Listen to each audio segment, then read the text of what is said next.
C'est quand même paradoxal, hein, qui aurait dit il y a quelques années qu'on aurait fait une annonce sur l'itinérance en été, mais ça montre bien les changements qu'on a vécus depuis les dernières années suite à la pandémie.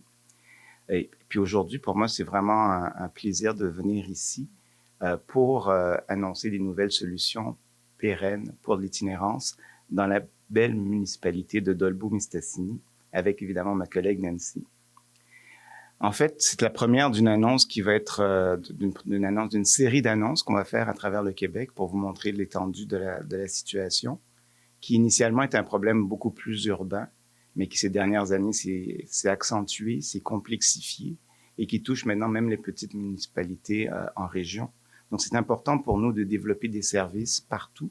Et je suis très heureux de la rencontre qu'on a eue tantôt qui montre vraiment le plan qui est en train de s'élaborer ici pour développer la trajectoire, le parcours de service ou le continuum de soins pour sortir les gens de l'itinérance, puis qu'on veut voir se développer partout au Québec. Évidemment, cette situation est un peu due à ce que j'appellerais une tempête parfaite, là.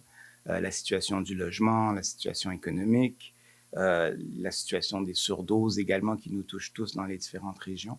Donc, c'est important de trouver des solutions qui sont globales et de soutenir les gens à travers tout leur parcours en itinérance, mais tout leur parcours de vie également. Puis nous, ce qu'on a fait au Québec ces dernières années, il faut quand même le saluer. On a développé des services qui étaient hivernaux en service 24/7, des services qui étaient surtout pendant de décembre à mars en service à l'année longue. Et maintenant, ce qu'on est en train de développer, c'est le continuum. Donc, ce matin, je suis extrêmement heureux là, d'annoncer un investissement de plus de 450 000 $ pour développer un refuge permanent à Dolbeau-Mistassini. Donc, ça, c'est la première étape d'une série de services qui vont se développer dans la région. Et déjà, on est en train de réfléchir à la suite, que ce soit la transition, évidemment, ou vers le logement supervisé. Mais cette première annonce est clé parce que c'est ce qui permet aux gens de se réaffilier et de réintégrer la vie communautaire de façon permanente et ensuite se sortir de l'itinérance. Ce qu'il faut se rappeler, c'est que l'itinérance est la responsabilité de tous, puis on doit tous en faire plus et travailler mieux ensemble si on veut sortir les gens de l'itinérance. Dans ce contexte-là, c'est important pour moi de remercier les organismes partenaires. On parle du Centre de santé mentale L'Arrimage, à la démarche en développement des communautés, Maison du cheminement, Toxic Action et évidemment la municipalité. Et également remercier les équipes du CIUS qui font un travail remarquable et qui sont vraiment en partenariat avec nos organismes communautaires de la région. Comme je disais tantôt, ça c'est essentiel.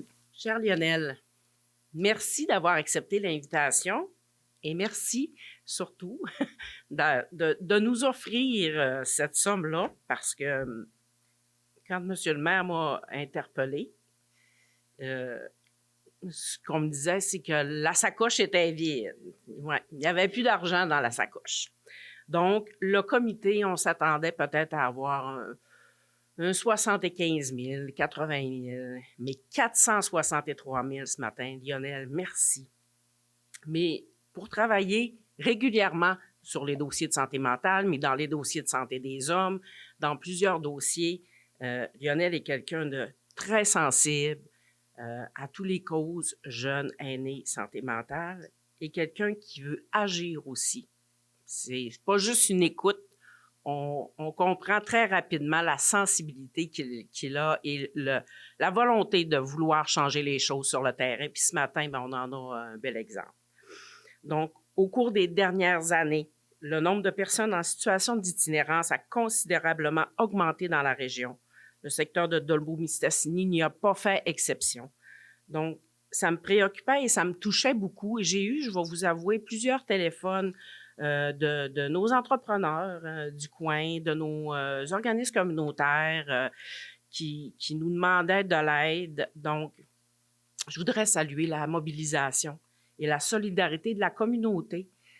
Autant les organismes communautaires, le CIUS, le Centre de services scolaires, la SQ, tout le monde est autour de la table pour trouver des solutions durables, pour venir en aide aux personnes les plus vulnérables. Donc, ça fait chaud au cœur de voir ça ce matin. Donc, aujourd'hui, je veux vraiment profiter de l'occasion pour remercier tous ceux et celles qui ont mis l'épaule à la roue, qui ont uni leurs efforts afin d'aider concrètement ces personnes vulnérables. C'est un magnifique travail d'équipe, un travail très important et qu'on va continuer ensemble. Donc, merci tout le monde. Merci pour votre soutien, pour tout le travail que vous faites. Ce jour marque une étape importante dans notre lutte contre l'itinérance dans notre belle ville. Un enjeu récent sur le territoire et pour lequel nous nous sommes retrouvés avec bien peu de ressources et peu de solutions l'automne passé. Comme trop de communautés au Québec, Dolbeau-Mistassini fait face à une augmentation préoccupante du nombre de personnes en situation d'itinérance. L'ouverture de ce refuge permanent sera une réponse directe à ce besoin croissant. Encore merci à tous pour votre présence et votre appui. Ensemble, nous continuerons à œuvrer pour le bien-être de tous les citoyens de Dolbeau-Mistassini.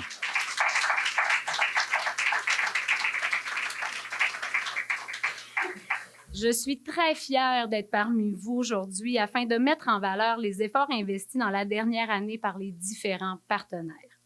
En réponse à ces efforts, les sommes annoncées sont une excellente nouvelle pour soutenir l'offre de services aux personnes en situation d'itinérance. Elles permettront de rendre permanent le refuge de Dolbeau-Mistassini. Pour les personnes en situation d'itinérance, ce sera un endroit sécuritaire pour dormir, se protéger des intempéries, se nourrir et avoir accès à différents services. Au Saguenay-Lac-Saint-Jean en 2022, lors du dénombrement, on comptait environ 230 personnes en situation d'itinérance visible. C'était une augmentation de 26 % depuis les nombres de 2018. Face à cette hausse, qui est quand même majeure, ce soutien financier arrive à point. Le refuge nous permettra de créer une importante porte d'entrée pour lutter contre l'itinérance. Les hébergements permanents à haut seuil d'acceptabilité sont des lieux importants pour les intervenants afin de rejoindre les personnes les plus vulnérables. Ils permettent de tisser des liens de confiance avec ces personnes et par la suite faciliter l'accès aux services, mais aussi au logement. Les gens y viendront trouver un réconfort et, on le souhaite, l'étincelle qui permettra d'amorcer des changements dans leur vie. Les personnes seront accueillies sans jugement et dans le respect de leurs différents besoins.